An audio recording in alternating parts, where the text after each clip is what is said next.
So we all know that wrap frames look incredibly cool on everybody. Today, we're going to talk about how we can make sure that you're also seeing cool through them.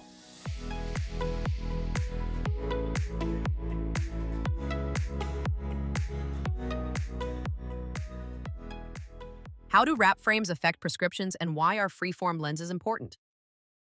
When an optometrist performs a refraction, if you ever look at a phoropter, which is how they're measuring your eyes, that phoropter is completely parallel to your face. So that means that you are looking perpendicular to whatever lens when they are doing a refraction. Now, when you have a wrap frame with a significant curvature, you're taking the lens and you're tipping it. And what happens when you tip a lens is the effective prescription of that lens changes pretty significantly. The more wrap there is, the more significantly it changes. Now, when you change it this way and you also tip it down, it changes a lot and in a lot of different ways. Now, there's a thing that we do that's called compensation. We can compensate the prescription for that tip. And there's two different ways that we can optimize it. So the one way that we can optimize it is for a single point. We can say, okay, where the eye is looking through the frame, when you're perpendicular, it's this prescription, and when you tip it like this and this, it's this prescription. And then from there, grind the lens as if it's normal. Now, one of the kind of unspoken problems with doing that is that when you take a wrap frame, you're also using usually a non-standard base curve. So like my prescription, I'm about a -2, and my prescription would be on a 4 base normally. But when we do it in a wrap frame, it's an 8 base. Now, so what happens is every spot from that compensated calculated spot is also different and also potential has aberration and also potentially needs to be corrected. So if we were to just optimize the prescription for my primary gaze straight ahead, I would put that on and feel like I'm in a fishbowl. This is why freeform designs are very important. Single vision freeform designs on wrap frames are critical. What eye measurements are critical for fitting wraps? With wrap frames, your position aware measurements are going to be critical. The main one that is the critical-ist would be your face form value, and getting that face form value right, because all of the calculations, all of the compensations that are done around face form value, because that is the most dramatic one, those values are going to be the most important. That said, pantoscopic tilt is also important, that you measure the tilt of the frame, and vertex distance is I would put that as kind of a third place as far as importance of measurement. Was prism factored in as part of the compensation? When we calculate compensation, there's two parts that happen. So one is you compensate the prescription for the tip. The other thing that happens is more of a binocular function, is when you do tip a lens, what happens is the optical center, so if I'm looking through a lens and then I tip it, the optical center essentially moves out. So normally with a wrap frame, we would add base in prism to move the optical center back in so it's over the eyeballs. What are the difficulties of making lenses for wrap frames? Now, one of the manufacturing challenges with wrap frames, there's two.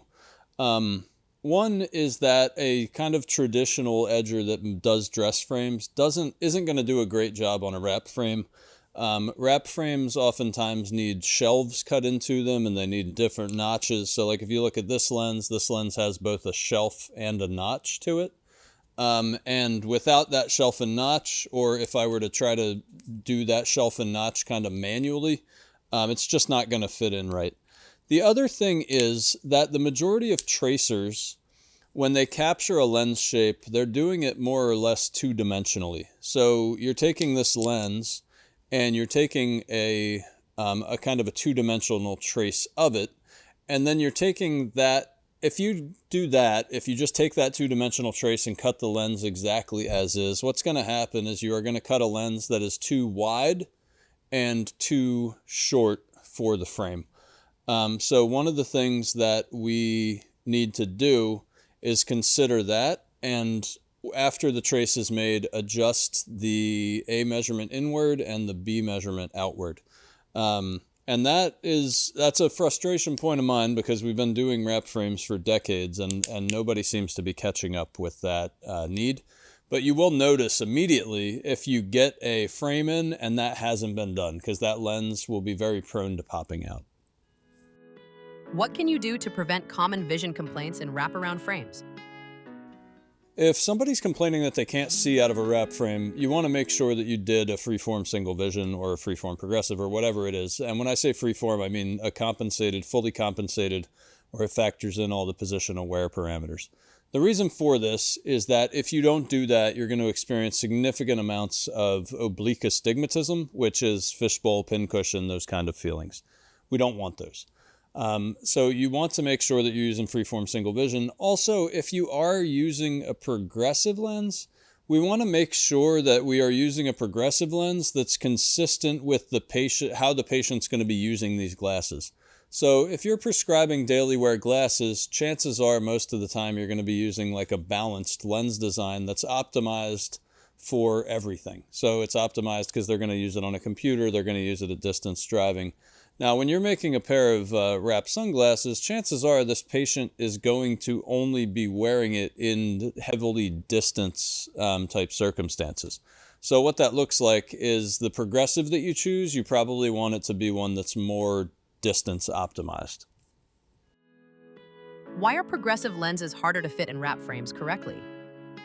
Troubleshooting progressives with wrap frames is going to be a little bit different than with dress frames. The adjustments that you can make are a little bit harder with dress frames, especially a metal frame. You can make panto adjustments, you can make face form adjustments and vertex adjustments. With a wrap frame, a lot of times it's fairly challenging to adjust. And what that means is that your accuracy of your position aware measurements when you're taking them is that much more critical because you can't make up for it later. What causes wrap frames to fit poorly or slip? And how can this be prevented? If the glasses don't fit before you put prescription lenses in them, they're probably not going to fit after you put prescription lenses in them. If you get the pair back and it seems like the temples are pushed out from when you first fit them, that's going to be an issue with the trace and the lens shape. So it might be an issue with the trace. It might also be an issue with how the lens was edged. Now, a lot of these frames will have very deep bevels, and if you don't cut a shelf into it, say you try to do a traditional V bevel and kind of jam it into the frame, what's going to happen is it's going to push the temples outward and make it more prone to slipping on the face and that sort of thing. The other thing with these kind of frames is you're probably going to want to make sure that they have a croquis, like some kind of adjustment device. Because if somebody's doing active things and sweating in these, slipping down is a potential reality. And yeah, kind of strapping them to the head is one of the best ways to avoid that.